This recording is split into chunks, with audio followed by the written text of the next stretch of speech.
আসসালামু আলাইকুম ভিউয়ার্স। আমি দেখছি যে আমার বাগানের চাইনিজ রেড গ্রিন এগ্লোনিমা গাছটি মরে যাচ্ছে, কিন্তু কেন? চলুন দেখি আজকের ভিডিওতে। নার্সারি থেকে সুন্দর একটি লাল চাইনিজ এভারগ্রিন এগ্লোনিমা নিয়ে আসছি। এই গাছটি আমি দেখছি যে একদিন দুদিন পরই একটি করে পাতা মারা যাচ্ছে। কেন? এটা কি কারণ? আমি এমনিতেই নার্সারিতে যে এগ্লোনিমা রাখে তাদের প্রতি একটু ক্ষিপ্ত থাকি সারাক্ষণ। এই জন্য ক্ষিপ্ত থাকি, তারা ব্যবসায়িক মনোভাব নিয়ে গাছগুলি নার্সারিতে নিয়ে আসে আর আমরা রুপটপ বাগানিরা ধরা খাচ্ছি। তো কেন গাছটি একটার পর একটা পাতা মারা যাচ্ছে আমি আজকে আপনাদের এই ভিডিওর মাধ্যমে দেখাবো।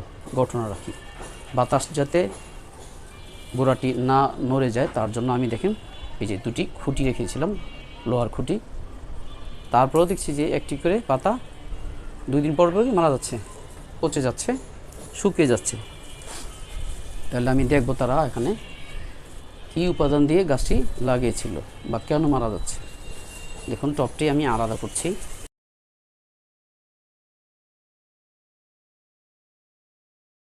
শুধু কোকোপিট দেওয়া, আর কি আছে এখানে?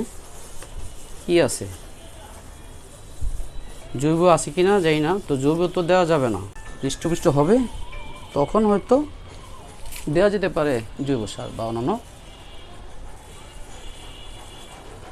রেমিডি দেওয়া যেতে পারে, কিন্তু যখনই আমি নতুনভাবে লাগাবো গাছ তখনই দেখা গেছে আমি জৈব সার দিয়ে ভরাট করে গাছ লাগিয়ে দিব। তাহলে শিকড় দেখুন, এই যে কেন মারা যাচ্ছে, এই দেখুন, এই যে পচে যাচ্ছে, এই যে শিকড় কই, শিকড় কোথায়? এই দেখেন গোড়াটা, দেখছেন? এই দেখেন, এই যে সম্পূর্ণ পচা, সম্পূর্ণ পচা। এই পচাগুলি আমার ফেলে দিতে হবে, মানে মারা যাচ্ছে। তা চিন্তা করে যে গাছটি আমি আনবো বা যে কেউ আনুক, গাছটি মারা যাবে, আবার তাদের কাছে যাব, তারা আবার গাছ বিক্রি করবে। এইভাবে আনতে আনতে আমার পকেটে যা আছে তাদের দিয়ে দিব। তাদের চিন্তাভাবনা এই। গাছটি দেখতে অনেক বড় ছিল, কিন্তু জুই দেখতেছি আমি একদিন দুদিন পর পরই একটি করে পাতা পচে যাচ্ছে আর মরে যাচ্ছে। চিন্তা করলাম কারণটা কি, কারণ কিছু হবে অবশ্যই। এখন দেখি যে আপনাদের সামনেই দেখালাম, এই যে দেখুন, দেখুন পচে যাচ্ছে। তো এটা উপায়টা কি? আমি কেটে দিলাম পচা জায়গাটা, বুঝছেন? দেখুন, এই যে দেখুন, কালো কালো কালো হয়ে আসছে, এই যে পচে যাচ্ছে শিকড়। তো শিকড় পচে গেলে তো আর গাছ বৃদ্ধি হবে না। শিকড় পচে গেলে গাছ বৃদ্ধি হবে না। তারা বলে গাছ যদি একবার দাঁড়িয়ে যায় তাহলে যারা শখ করে গাছ লাগায় তারা একের পর কিনতে থাকবে আর তারা লাভবান হতে থাকবে। একটা বার ভাবে না, চিন্তা করে না যে একটা বাগানিকে উৎসাহ দেওয়ার জন্য তাদের ভালো চারা, ভালো যত্ন, ভালো গাছ দেওয়াটা উচিত।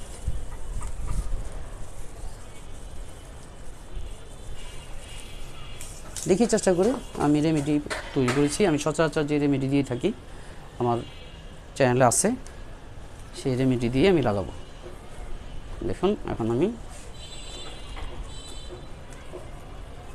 এই ফাঙ্গিসাইড লাগিয়ে দিলাম। লাগিয়ে দিয়ে আমার যে টপ আছে টপে লাগাবো, তাদের টপে আমি লাগাবো না। তার কারণ আমার সন্দেহ তাদের টপে কোনো ঝামেলা আছে। আমার টপটি দেখুন, সম্পূর্ণ নতুন একটি টপ, আমি টবের মধ্যে লাগাবো।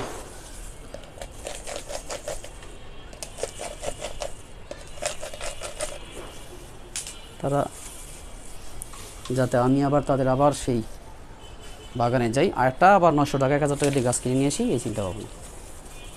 যাক, তাদেরকে সৃষ্টিকর্তা হেফাজত করুক, ভালো ব্যবসা করার তৌফিক দিক।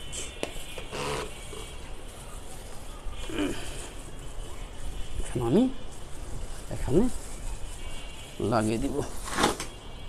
আমার চিন্তা কোনটা, যে একটা নার্সারি উৎসব হবে, যদি একটা গাছ, যে কোনো গাছই হোক, ফলের গাছ হোক, ফুলের গাছ হোক, যদি সে লাগিয়ে তৃপ্তি পায় বা যদি সে দেখে যে একটি গাছ থেকে তার 8টি গাছ তৈরি হচ্ছে, তাহলে সে উৎসব পাবে। আর যদি দেখে সে একটার পর একটা গাছ আনছে আর পকেট খালি হচ্ছে, একটার পর একটা গাছ লাগাইতেছে আর তার পকেট খালি হইতেছে, তাহলে সে একদিন উৎসাহ হারিয়ে ফেলবে। আমার খুব গোসা লাগে এই কাজটি তারা যে করে, এই কাজটি তাদের ভুল ধারণা। গাছ মরলে তাদের কাছে যাবে একটাবার চিন্তা করে না। ডাকাতি মানুষ কয়দিন করে, একদিন তো বুধ শক্তি দিতে পারে সৃষ্টিকর্তা।